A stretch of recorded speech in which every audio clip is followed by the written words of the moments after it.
안녕하세요. 스마트폰 사용 시간 분포와 걸음수의 상관관계라는 주제에 대해서 연구를 하게 된 산업공학과 25학번 송지섭, 김성규, 손예주, 이재원의 산기통조입니다. 저희의 발표 순서는 우선 Background and Research Question부터 시작하도록 하겠습니다. 백그라운드로는 이제 저희가 대학교 개강 입학 후에 스마트폰 사용의 의존도가 높아졌다고 생각이 들어서 이에 대해 문제를 인식했습니다. 그래서 이 스마트폰이 건강에 어떠한 영향을 미칠지가 궁금해졌습니다. 그런데 이 건강을 측정할 만한 지표가 특별한 게 없어서 건강은 활동량과 연관이 있기 때문에 그 건강의 지표를 걸음수로 채택하였습니다. 그렇지만 실제로는 걸어다니면서 핸드폰을 하는 경우도 있을 것 같아서 예상과 다른 흥미로운 결과가 나올 가능성도 있다는 것을 인지했습니다. 따라서 이런 백그라운드를 통해서 얻어낸 저희의 리서치 퀘스천은 다음과 같습니다.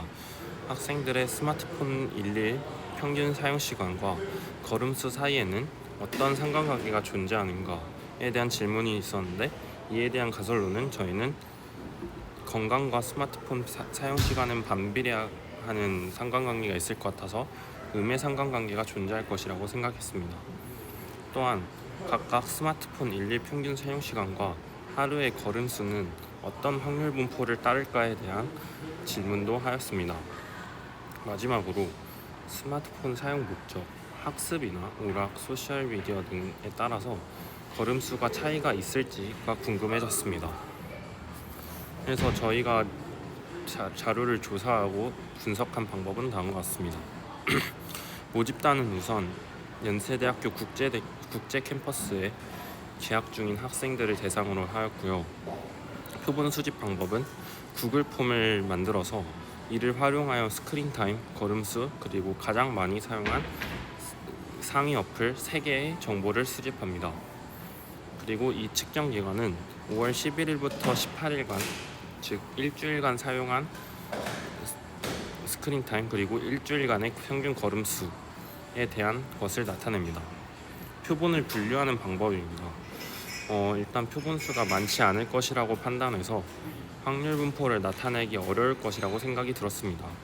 그래서 확률 분포를 나타내기 위해서는 하나의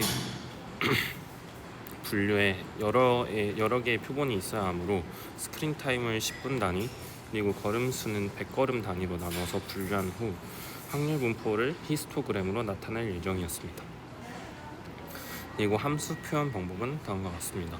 저희가 배운 여러 가지 확률 분포 중에 스크린 타임은 베타 분포, 그리고 걸음수는 로그 정규 분포를 이용할 것인데, 그 이유는 다음과 같습니다. 스크린 타임은 하루 0시간에서 24시간 사이에 상한과 하한이 정해진 양수에서의 정해진 구간 내에서 분포하니까 이에 적합한 분포는 베타 분포라고 생각이 들어 베타 분포를 이용하여 표현할 계획이었습니다. 그리고 걸음수는 이론적으로는 0보다 큰 값을만을 가지는 양수 분포인데 상한이 없는 분포이므로 로그 정규 분포를 이용할 계획이었습니다. 그리고 다음은 저희가 앞서 말한 이 표본을 수집해서 얻은 결과를 나타낸 그래프들입니다. 첫 번째 좌측 상단에 있는 1번 그래프는 스크린 타임에 대한 확률 분포를 히스토그램으로 나타낸 것인데요. 이를 베타 분포와의 유사도를 나타내기 위해서 다음과 같이 파이썬을 이용해 그래프를 그려봤습니다. 그리고 이때 두 개의 변수 알파와 베타를 정해야 되는데, 알파를 29.75 그리고 베타를 41.6으로 정하여 이를 0부터 1까지 정규화한 작업을 진행하였습니다. 두 번째 그래프, 우측 상단에 있는 그래프는 걸음수 분포를 확률 분포를 히스토그램으로 나타낸 그래프이며, 이를 로그 정규 분포와 비교한 그래프입니다. 로그 정규 분포의 확률 분포는 이제 다음과 같이 정규화를 하였습니다. 세 번째 산점도 그래프는 스크린 타임과 걸음수를 이제 각각 x축과 y축에 비교한 산점도인데요. 다음과 같이 음의 상관관계가 나온다는 것을 한눈으로 확인할 수 있었습니다. 마지막 우측 하단에 있는 4번 그래프는 상위 3개 어플의 비율을 나타낸 그래프입니다. 다음과 같이 인스타그램, 카카오톡, 유튜브 순으로 많은 어플들이 차지한다는 걸 알 수 있었습니다. 이제 이 디스크립티브 스태틱스를 이용해서 분석한 애널리시스를 발표하도록 하겠습니다. 첫 번째는 스크린 타임에 대한 분포를 분석했는데요. 평균은 481.8759분, 그다음에 표준 편차는 160.788이가 나왔습니다. 이때 베타 분포와의 유사성을 검증하기 위해서 KS 검정법이라는 것을 사용하는데요. 이때 KS 통계량이 임계값보다 크면은 적합하지 않고 작으면은 적합한 분포라고 말할 수 있겠습니다. 그리고 또 한 번 검증을 하기 위해서 p-밸류 값도 사용했는데요. KS 통계량은 0.1171이 나왔고 p-밸류 값은 0.0429가 나왔습니다. KS 통계량을 임계값을 구하는 방법으로 0.구했는데요. 그때 표본수가 138개여서 138에 대한 임계값을 구했을 때 0.1158이 나왔는데, 이 임계값인 0.1158보다 KS 통계량이 더 컸고 p-밸류는 0.05보다 작은 0.0429가 나와서 베타 분포와 적합하지 않다고 판단하여 귀물가설을 기각하게 되었습니다.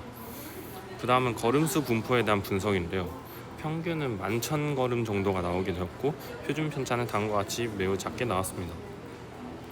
로그 정규 분포와의 유사성을 또 다음과 같이 KS 검정을 통해서 또 한번 확인을 해봤는데요. KS 통계량은 이번에는 0.112로 그리고 p-밸류는 0.0611이 나와서 각각 임계값인 0.115폴보단 작고 p-밸류는 0.05보다 커서 걸음수에 대한 확률 분포는 로그 정규 분포가 적합하다고 판단하여 귀무가설을 채택하였습니다.